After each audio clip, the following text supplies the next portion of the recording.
So I've seen a few requests recently asking me to do a video on Mirza Teletovic. He currently plays for the Milwaukee Bucks and also played for the Nets and Suns before too. Now I knew who he was because I live relatively close to Brooklyn and I've heard some people talk about him before. He's a good shooter and he entered the NBA at a pretty late age. Basically, that was all I knew about him and I didn't get why I should make a video about him. He didn't seem that interesting. But after reading an article someone sent me about Teletovic, I realized that he actually had a ridiculous childhood and journey to the NBA. How's it going, fellas? My name is Andy, and today we're gonna take a look at Mirza Teletovic and his ridiculous journey through the Bosnian War, the Euroleague, and finally the NBA. Mirza Teletovic was born on September 17, 1985 in Bosnia and Herzegovina.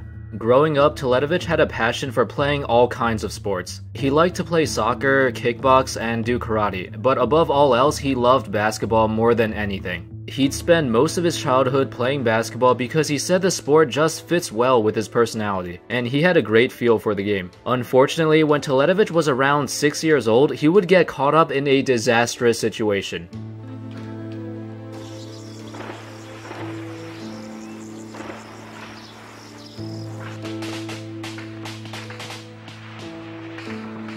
The Bosnia War. For those who don't know, this was one of the worst wars in recent history, with about 100,000 deaths, but some reports have said it was much more than that, possibly over 200,000. And roughly 80% of those deaths were Bosniaks, like Teletovic.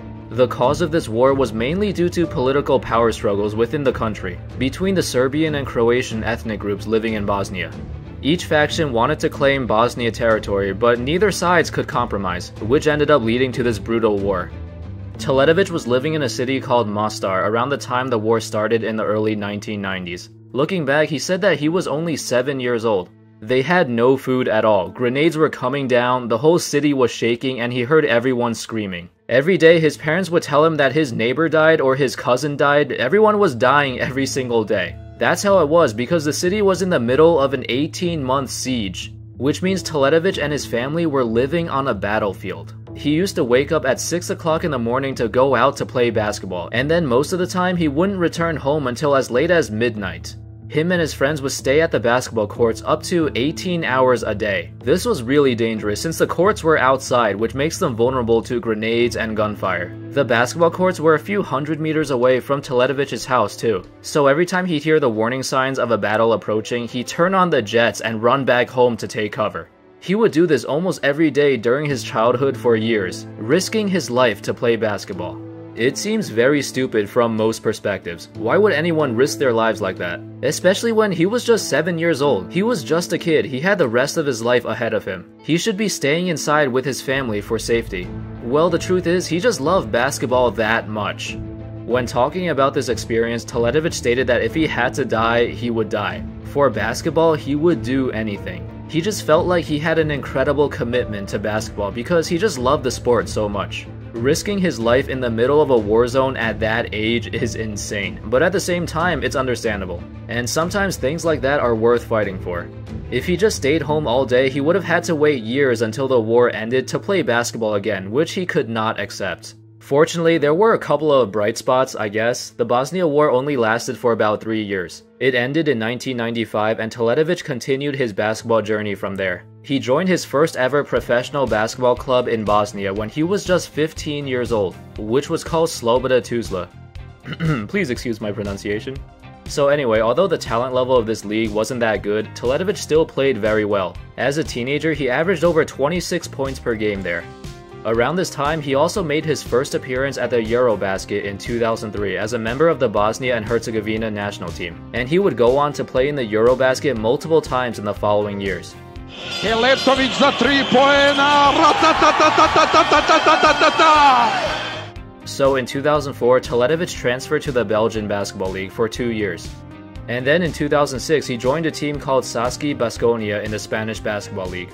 The time he spent in the Spanish League was where his career first started to move along.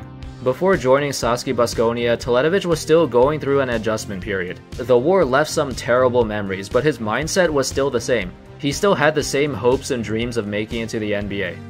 His first season in the Spanish League was unspectacular, to say the least. He averaged 5.3 points and 2.8 rebounds per game. And then he declared for the 2007 NBA draft. Normally players don't rush the whole situation, especially since he didn't really have a great year overseas, and apparently there's a rule that international players must declare before the year that they turn 23, or else they're not eligible for the draft, they can only be signed. And obviously with those kind of numbers in that league, Teletovic went undrafted. This gave him even more motivation to make it. He knew he wasn't good enough right now and worked on his game extremely hard for the next 5 years in Spain. He played there for a long time, and by the end of the 2011-12 Euroleague season, he was putting up averages of 22 points and 6 rebounds per game. In this period of 5 years, he also won 2 Spanish League championships, one in 2008 and one in 2010. Then in 2012, he was recognized as the Bosnia and Herzegovina Sportsperson of the Year, and finally started to get noticed by some NBA teams. His time finally came when the Brooklyn Nets offered him a 3-year, $9.5 million contract in the summer of 2012. Teletovic still had 2 years left on his contract in Spain, but him and his agent reached a buyout agreement so that he can move to the NBA to play for the Nets. Teletovic was a 27-year-old rookie at this point. He primarily played as the backup small forward for the team, sometimes playing as a stretch 4. This was amazing for him, but his time with the Nets was kinda overshadowed.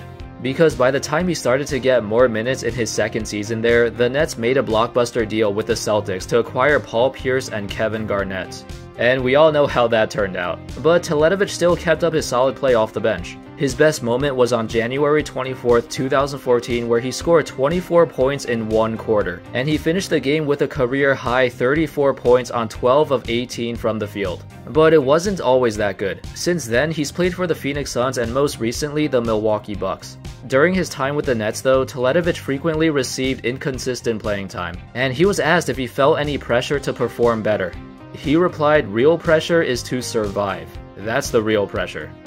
And that sums up the story of Mirza Teletovic. It's pretty amazing what some people have to go through for the love of the sport. And Teletovic definitely had one of the most difficult childhoods, but sometimes you gotta do what you gotta do.